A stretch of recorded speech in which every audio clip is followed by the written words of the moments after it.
ಸ್ನೇಹಿತರೆ ನಮಸ್ಕಾರ, ನಾನು ರವೀಂದ್ರ ಜೋಶಿ. I am Joshi. ಸ್ನೇಹಿತರೆ, ಇವತ್ತೊಂದು ಅತ್ಯಂತ ಕುತೂಹಲಕಾರಿಯಾದಂಥ ಮತ್ತು ಒಂದಷ್ಟು ಜ್ಞಾನಾರ್ಜನೆ ಆಗಬಹುದಾದಂಥ ಸಂಚಿಕೆಯನ್ನು ತಮಗೆ ಅರ್ಪಿಸ್ತಾ ಇದ್ದೀನಿ. ನಿಮ್ಮ ಬಳಿ ಸುಮಾರು ಒಂದು 5 ಲಕ್ಷ ರೂಪಾಯಿ ಇದೆ.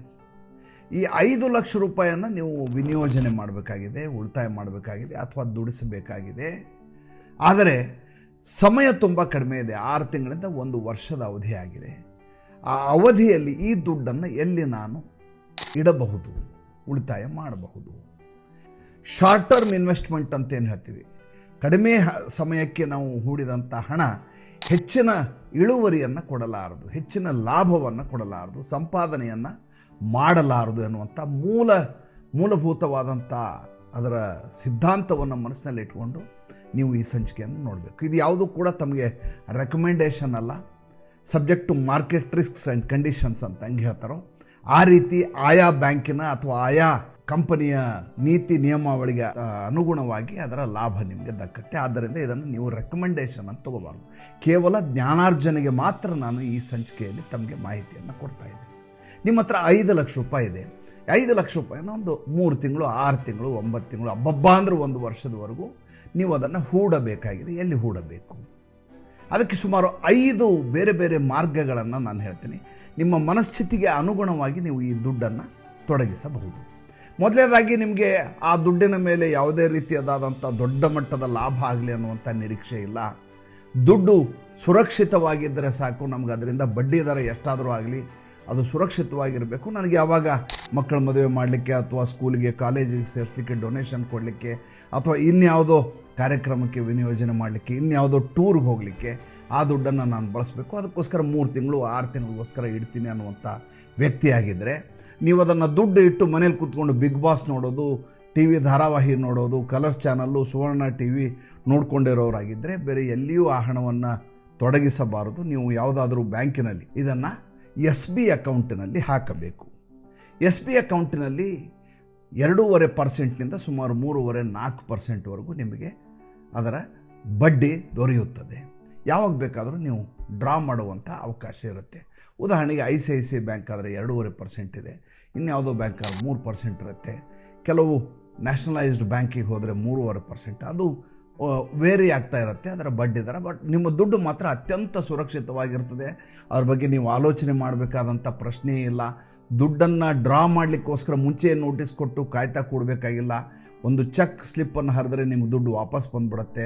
ಆದರೆ ದೊರೆಯುವ ಲಾಭಾಂಶ ತುಂಬ ಕಡಿಮೆ ಆಗಿರುತ್ತೆ. ಅದಾದಮೇಲೆ FD ಅಂತ ಬರುತ್ತೆ, ಫಿಕ್ಸೆಡ್ ಡೆಪಾಸಿಟ್ ಅಂತ. ಇದು ನಿಗದಿತ ಅವಧಿಗೆ ನಾವು ಹೂಡುವಂಥ ಠೇವಣಿ. ಇದು ನಿಗದಿತ ಅವಧಿ ಅಂದರೆ ಏನು? ನಿಗದಿತ ಅವಧಿ ಅಂದರೆ 92 ದಿವಸಕ್ಕೆ, ಅಂದರೆ 3 ತಿಂಗಳಿಗೆ ನಾವು ಇಟ್ಟಿದ್ದೀವಿ. 89 ದಿವಸ, 92 ದಿವಸ, ಈ ರೀತಿ 6 ತಿಂಗಳಿಗೆ, 9 ತಿಂಗಳಿಗೆ, 1 ವರ್ಷಕ್ಕೆ. ಇದು ನಿಗದಿತ ಅವಧಿಗೆ ಬೇರೆ ಬೇರೆ ಬಡ್ಡಿ ದರ ಇರುತ್ತೆ. ಇದು ಸೀನಿಯರ್ ಸಿಟಿಜನ್ ಆದರೆ 0.5% 1% ಜಾಸ್ತಿ ಇರುತ್ತೆ, ಉಳಿದವ್ರಿಗೆ 1% ಕಡಿಮೆ ಇರುತ್ತೆ. ಒಂದು ವೇಳೆ ಇದನ್ನು ಮೆಚುರಿಟಿ ಆಗೋಕ್ಕಿಂತ ಮುಂಚೆ ತೆಗೆದ್ರೆ ಅದರ ಲಾಭಾಂಶ ಕಡಿಮೆ ಆಗುತ್ತೆ. ಇದು 2ನೆಯ ದುಡ್ಡು ಹೂಡುವಂಥ ವಿಧಾನ, ಫಿಕ್ಸೆಡ್ ಡೆಪಾಸಿಟ್. ಇದು 4.5%ಇಂದ ಸುಮಾರು 6-6.5-7%ವರೆಗೂ ಲಭ್ಯ ಆಗುತ್ತೆ. ಆಯಾ ಬ್ಯಾಂಕಿನ ಫಿಕ್ಸ್ ಮಾಡಿದಂಥ ಏನು ದರ ಇರುತ್ತೆ, ಬಡ್ಡಿ ದರ, ಆ ಬಡ್ಡಿ ದರಕ್ಕೆ ಅನುಗುಣವಾಗಿ ಇದು ವೇರಿ ಆಗ್ತಾ ಇರುತ್ತೆ. 3ನೇದು, ಬಹಳಷ್ಟು ಜನರಿಗೆ ಇದ್ರ ಬಗ್ಗೆ ಮಾಹಿತಿ ಇಲ್ಲದೇ ಇರುವಂಥದ್ದು ಒಂದು ಸೆಕ್ಟರ್ ಯಾವುದಾದ್ರೂ ಇದ್ದರೆ ಅದು ಕಾರ್ಪೊರೇಟ್ ಬಾಂಡ್ಸ್ ಅಂತ ಕರೀತಾರೆ. ಇದಕ್ಕೆ ಇದು ಶಾರ್ಟ್ ಟರ್ಮ್ ಬಾಂಡ್ ಅಂತ ಯೂಶ್ವಲಿ ಹೇಳೋದು. ಇದಕ್ಕೆ ಶಾರ್ಟ್ ಟರ್ಮ್ ಬಾಂಡ್ ಅಂತಂದರೆ ಇದು 3 ತಿಂಗಳಿಂದ 20 ತಿಂಗಳವರೆಗೂ ಆಯಾ ಬಾಂಡ್ಗಳು ತಮ್ಮ ಅವಧಿಯನ್ನು ನಿಗದಿತಗೊಳಿಸಿರ್ತವೆ. ಅದರ ಪ್ರಕಾರ ನೀವು ಕಾರ್ಪೊರೇಟ್ ಬಾಂಡಲ್ಲಿ ನೀವು ದುಡ್ಡನ್ನು ಉಳಿಸ್ಬೋದು. ಇದರ ಲಾಭಾಂಶ ಹೇಗೆ ಅಂತಂದರೆ ಇದಕ್ಕೆ YTM ಅಂತ ಕರೀತಾರೆ. YTM ಅಂತಂದರೆ ಈಲ್ಡ್ ಟು ಮೆಚುರಿಟಿ ಅಂತ. ಮೆಚುರಿಟಿ ಆಗುವಾಗ ಅಂದರೆ ನಾವು ದುಡ್ಡನ್ನು ತೆಗೆಯುವಾಗ ಅದರ ಈಲ್ಡ್ ಎಷ್ಟು ಬಂದಿರುತ್ತೆ, ಅದರ ಇಳುವರಿ ಲಾಭಾಂಶ ಎಷ್ಟು ಬಂದಿರುತ್ತೆ ಅಂತ. ಇದು ಕ್ರೆಡಿಟ್ ರೇಟಿಂಗ್ ಮೇಲೆ, ಆಯಾ ಬಾಂಡ್ನ ಕ್ರೆಡಿಟ್ ರೇಟಿಂಗ್ ಮೇಲೆ ನಿರ್ಭರಗೊಂಡಿರುತ್ತೆ. ರಿಸ್ಕ್ ಕಡಿಮೆ ಇದ್ದಾಗ AAA ಅಂತ ಬರುತ್ತೆ. ಸ್ವಲ್ಪ ರಿಸ್ಕ್ ಜಾಸ್ತಿ ಇದ್ದರೆ 2A ರೇಟಿಂಗ್, AA ರೇಟಿಂಗ್ ಅಂತಾರೆ. ತುಂಬ ರಿಸ್ಕ್ ಇಟ್ಕೊಂಡು ನೀವು ದುಡ್ಡನ್ನು ಹೂಡುವುದಾದರೆ A ರೇಟಿಂಗ್ ಅಂತಾರೆ. 4 ರೀತಿಯ ರೇಟಿಂಗ್ ಇರ್ತವೆ. ನೀವು ನಿಮ್ಮ ದುಡ್ಡು ಸುರಕ್ಷಿತವಾಗಿರಬೇಕು, ಲಾಭಾಂಶವೂ ಇರಬೇಕು. ಅತಿ ಲಾಭದ ರಿಸ್ಕ್ ನಮ್ಗೆ ಬೇಕಾಗಿಲ್ಲ ಅನ್ನೋರು AAA ರೇಟಿಂಗ್ನ ದುಡ್ಡನ್ನು ನೀವು ಅದರ ಮೂಲಕ ಈಲ್ಡನ್ನು ಪಡೆಯಲಿಕ್ಕೆ ಅವಕಾಶ ಇರುತ್ತೆ. ಇದಕ್ಕೆ ಕಾರ್ಪೊರೇಟ್ ಬಾಂಡ್ ಅಂತ ಹೇಳ್ತಾರೆ. ಇದರ ರಿಪೇಮೆಂಟ್ ಕೂಡ ನಿಮ್ಗೆ ಹೇಗೆ ಬೇಕೋ ಹಾಗೆ ನೀವು ತೆಗೆದುಕೊಳ್ಳಿಕ್ಕೆ ಅವಕಾಶ ಇರುತ್ತೆ. ಮಂತ್ಲಿ ತೊಗೋಬೋದು, ಕ್ವಾರ್ಟರ್ಲಿ ತೊಗೋಬೋದು. ಇದು ಆನ್ಲೈನ್ನಲ್ಲೇ ನೀವು ಇದನ್ನು ಕಾರ್ಪೊರೇಟ್ ಬಾಂಡ್ ತೊಗೊಳ್ಳೋ ಅವಕಾಶ ಇರುತ್ತೆ. ಇದಕ್ಕೆ ಟಿಕೆಟ್ ಸೈಜ್ ಅಂತ. ಟಿಕೆಟ್ ಸೈಜ್ ಅಂದರೆ ಒಂದು ಬಾಂಡಿನ ಮೌಲ್ಯ ಎಷ್ಟು. ಈಗ ₹1,000 ಇದನ್ನು ಶುರು ಮಾಡ್ಬೋದು ಕಾರ್ಪೊರೇಟ್ ಬಾಂಡ್ನಲ್ಲಿ ಇದೆ. ಇದು ಬಿಟ್ಟರೆ ನಾಲ್ಕನೇದಾಗಿ ಆರ್ಬಿಟ್ರಾಜ್ ಮ್ಯೂಚುವಲ್ ಫಂಡ್ಸ್ ಅಂತ ಇರ್ತವೆ. ಈ ಆರ್ಬಿಟ್ರಾಜ್ ಮ್ಯೂಚುವಲ್ ಫಂಡ್ಗೆ ಏನಂತ ಹೇಳ್ತಾರೆ ಅಂದರೆ ಹೈಬ್ರಿಡ್ ಫಂಡ್ ಅಂತ ಕರೀತಾರೆ. ಹೈಬ್ರಿಡ್ ಫಂಡ್ ಅಂದರೆ ಏನು, ಇವ್ರದ್ದು ಕೆಲಸ ಏನಪ್ಪ ಅಂತಂದರೆ ಈ ಲಿಕ್ವಿಡ್ ಮಾರ್ಕೆಟ್ ಏನಿದೆ ಆ ಲಿಕ್ವಿಡ್ ಮಾರ್ಕೆಟನ್ನು ತೆಗೆದುಕೊಂಡು ಹೋಗಿ F&O ಮಾರ್ಕೆಟಲ್ಲಿ ಹಾಕೋದು. ಕ್ಯಾಶ್ ಮಾರ್ಕೆಟಿಂದ F&O ಮಾರ್ಕೆಟ್ಗೆ ಕೊಡೋದು. ಕ್ಯಾಶ್ ಮಾರ್ಕೆಟಲ್ಲಿ ₹10 ತೆಗೆದುಕೊಂಡಂಥ ಶೇರ್ ಏನಿದೆ ಅದನ್ನು F&O ಮಾರ್ಕೆಟಲ್ಲಿ ₹12 ಮಾರಾಟ ಮಾಡಿದ ಸಂದರ್ಭದಲ್ಲಿ ₹2 ಏನು ಬರುತ್ತೆ ಅದು ಆರ್ಬಿಟ್ರಾಜ್ ಆಗಿ ಕನ್ವರ್ಟ್ ಆಗುತ್ತೆ. ಇದು ಯಾರಿಗೆ ಅನುಕೂಲ ಅಂತಂದರೆ ಯಾರು 30% ಇನ್ಕಮ್ ಟ್ಯಾಕ್ಸ್ ಕಟ್ಟುವ ಬ್ರ್ಯಾಕೆಟ್ನಲ್ಲಿದ್ದೀರಿ ಅವ್ರಿಗೆ ಇದರ ಲಾಭ ತಟ್ಟುತ್ತೆ. ಯಾಕೆಂದರೆ ಇದು ಟ್ಯಾಕ್ಸ್ ಎಫಿಷಿಯಂಟ್ ಫಂಡ್ ಅಂತ ಕರೀತಾರೆ. ಇದಕ್ಕೆ ಟ್ಯಾಕ್ಸ್ ಎಫಿಷಿಯಂಟ್ ಫಂಡ್ ಅಂದರೆ ಅಂದರೆ ನಿಮ್ಗೆ ಇದರಿಂದ ಇನ್ಕಮ್ ಟ್ಯಾಕ್ಸ್ನ ದೊಡ್ಡದಾದಂಥ ಹೊರೆ ಬೀಳೋದಿಲ್ಲ. ಸುಮಾರು 12 ತಿಂಗಳ ಅವಧಿಗೆ ನೀವು ಈ ಬಾಂಡನ್ನು ತೆಗೆದುಕೊಂಡ್ರೆ, ಹೈಬ್ರಿಡ್ ಮ್ಯೂಚುವಲ್ ಫಂಡನ್ನು ಬಾಂಡ್ ತೊಗೊಂಡ್ರೆ ನಿಮ್ಗೆ ಕೇವಲ ಅದರ ಲಾಭದಲ್ಲಿ ನಿಮಗೆ ಬಂದಿರುವಂಥ ಇಳುವರಿ ಏನಿದೆ, ಈಲ್ಡ್ ಏನಿದೆ, ಅದರ ಬಂದಿರುವ ಲಾಭಕ್ಕೆ 20% ಮಾತ್ರ ಇನ್ಕಮ್ ಟ್ಯಾಕ್ಸ್ ಬೀಳುತ್ತೆ. ಅದನ್ನು ನೀವು ಹೆಚ್ಚಿನ ಕಾಲಕ್ಕೆ ಇಟ್ಬಿಟ್ರಿ ಅಂತಂದರೆ, ಅಂದರೆ ನೀವು ಏನು ಒಂದು ವರ್ಷಕ್ಕೆ ಇಡ್ಬೇಕಂತ ಮಾಡಿದ್ದೆ ಅದು ಹೆಚ್ಚಿನ ಅವಧಿಗೆ ಇಟ್ಟಂಥ ಸಂದರ್ಭದಲ್ಲಿ ಆವಾಗ 12.5% ಆ ಲಾಭದ ಮೇಲೆ 12.5% ಬಡ್ಡಿ ಇನ್ಕಮ್ ಟ್ಯಾಕ್ಸು ನಿಮ್ಮ ಮೇಲೆ ಬೀಳುತ್ತೆ. ಲಿಕ್ವಿಡ್ ಮ್ಯೂಚುವಲ್ ಫಂಡ್ ಅಂತ. ಈ ಲಿಕ್ವಿಡ್ ಮ್ಯೂಚುವಲ್ ಫಂಡು ಯಾವಾಗಲೂ ಇಳುವರಿ ತುಂಬ ಜಾಸ್ತಿ ಅನ್ನುವಂಥ ಕಾರಣಕ್ಕೋಸ್ಕರ ಅತ್ಯಂತ ಆಕರ್ಷಣೀಯವಾದಂಥದ್ದು. ಇದು ಶೇರ್ ಮಾರ್ಕೆಟ್ನಲ್ಲಿ ನಾವು ಶೇರ್ ಟ್ರೇಡಿಂಗ್ ಮಾಡ್ದಂಗಲ್ಲ. ಶೇರ್ ಟ್ರೇಡಿಂಗ್ನಲ್ಲಿ ಭಾಳಷ್ಟು ವಿಧಾನಗಳಿದ್ದಾವೆ. ಅದು ನಿಮ್ಗೆ ಗೊತ್ತಿದೆ. ಇಂಟ್ರಾಡೇ ಟ್ರೇಡಿಂಗ್ ಅಂತಿದೆ.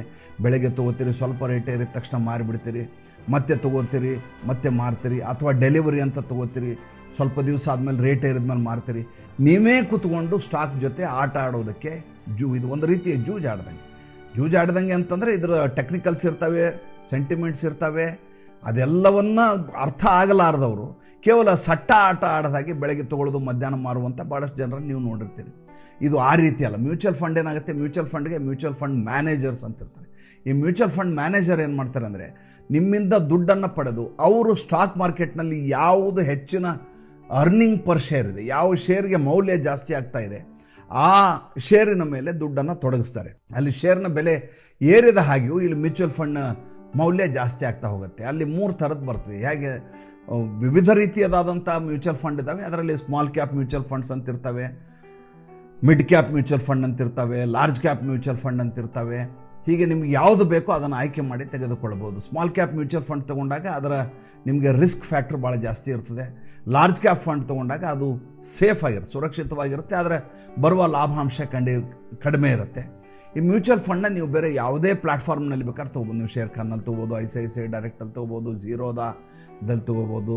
ಯಾವುದೇ ಕ್ಷಣದಲ್ಲಿ ಅದನ್ನು ನೀವು ಮಾರಾಟ ಮಾಡ್ಬೋದು. ಮಾರಾಟ ಮಾಡೋದು 24ರಿಂದ 72 ಗಂಟೆ ಒಳಗೆ ನಿಮ್ಮ ಅಕೌಂಟಿಗೆ ದುಡ್ಡು ಬಂದ್ಬಿಡುತ್ತೆ. ಅದು ಹೇಗೆ ಕೊಡ್ತಾರೆ ಅಂತಂದರೆ, ಹೇಗೆ ನಾವು FD ಇಟ್ಟಾಗ ಎಕ್ಸಿಟ್ ಆದ ಸಂದರ್ಭದಲ್ಲಿ ಅದಕ್ಕೆ ಸಿಗಬೇಕಾದಂಥ ಇಳುವರಿ ಸಿಗೋದಿಲ್ವೋ, ಲೋಡಿಂಗ್ ಚಾರ್ಜ್ ಹೇಗೆ ಬರುತ್ತೆ, ತೀರಾ ನೆಗ್ಲಿಜಿಬಲ್ ಅಮೌಂಟ್ದಲ್ಲಿ 0.007% ಮಾತ್ರ ಅದರ ಮೇಲೆ ಚಾರ್ಜ್ ಮಾಡ್ತಾರೆ.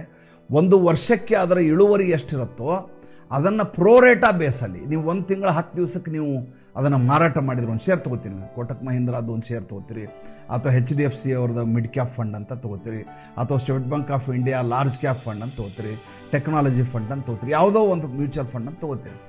ಆ ಫಂಡು ನೀವು ಎಷ್ಟು ದಿವಸ ಅದನ್ನು ವಿನಿಯೋಜನೆ ಮಾಡಿದಿರೋ ಆ ಫಂಡ್ನ ಏರಿಕೆ ಹೇಗಿದೆ ಅದರ ಪ್ರೋರೇಟಾ ಬೇಸಲ್ಲಿ ನಿಮಗೆ ಅದರ ಲಾಭವನ್ನು ಕೊಡಲಾಗುತ್ತೆ. ಈ ಲೋಡಿಂಗ್ ಚಾರ್ಜಸ್ ಅಂತಿರುತ್ತೆ. ಲೋಡಿಂಗ್ ಚಾರ್ಜ್ ಭಾಳ ನೆಗ್ಲಿಜಿಬಲ್ ಆಗಿರುತ್ತೆ. ಈ ಯಾವ 5 ಲಕ್ಷ ರೂಪಾಯಿಯನ್ನು ನೀವು ವಿನಿಯೋಜನೆ ಮಾಡ್ಬೇಕಂತ ಮಾಡಿದಿರಿ, ಅಥವಾ ಯಾವುದನ್ನು ನೀವು ಹೂಡಿಕೆ ಮಾಡ್ಬೇಕಂತ ಮಾಡಿದಿರಿ, ಈ ಹೂಡಿಕೆ ಮಾಡುವಾಗ ನಿಮ್ಮ ವಿವೇಚನೆಗೆ ಬಿಟ್ಟಂಥ ವಿಚಾರ. ನಿಮ್ಗೆ ಯಾವುದೇ ರೀತಿಯ ರಿಸ್ಕ್ ಬೇಡ ಅಂದಾಗ FDಯಲ್ಲಿ SB ಅಕೌಂಟಲ್ಲಿ ಇಡ್ತೀರಿ, ಇಲ್ಲ ಅಂದರೆ FD ಮಾಡಿ ಆ ಅವಧಿಯ ನಂತರ ಡ್ರಾ ಮಾಡ್ತೀರಿ, ಇಲ್ಲ ಅಂದರೆ ಮುಂಚೆನೇ ಬೇಕಾದ್ರೆ ಡ್ರಾ ಮಾಡ್ಕೊಳ್ಳೋ ಅವಕಾಶ ಇರುತ್ತೆ. ಹೆಚ್ಚಿನ ಲಾಭ ಬೇಕು ಅನ್ನೋರು ಮ್ಯೂಚುವಲ್ ಫಂಡ್ನಲ್ಲಿ ಇನ್ವೆಸ್ಟ್ ಮಾಡ್ತೀರಿ. ಈ ಎಲ್ಲ ಆಪ್ಷನ್ಗಳನ್ನು ನೀವು ನಿಮ್ಮ ಹೂಡಿಕೆ ಮಾಡುವಕ್ಕಿಂತ ಮುಂಚೆ ಯಾವುದಾದ್ರೂ ಫೈನಾನ್ಷಿಯಲ್ ಅಡ್ವೈಸರ್ ಜೊತೆ ಸಂಪರ್ಕ ಮಾಡಿ ತದನಂತರ ಹಣವನ್ನು ವಿನಿಯೋಜನೆ ಮಾಡ್ಬೋದು. ಸಂಚಿಕೆ ಹೇಗೆ ಅನ್ನಿಸ್ತು ದಯವಿಟ್ಟು ಕಮೆಂಟ್ ಮಾಡಿ. ಸಂಚಿಕೆ ಇಷ್ಟ ಆಗಿದ್ದರೆ ಲೈಕ್ ಮಾಡಿ, ಫಾಲೋ ಮಾಡಿ, ಶೇರ್ ಮಾಡಿ. ನಮಸ್ಕಾರ.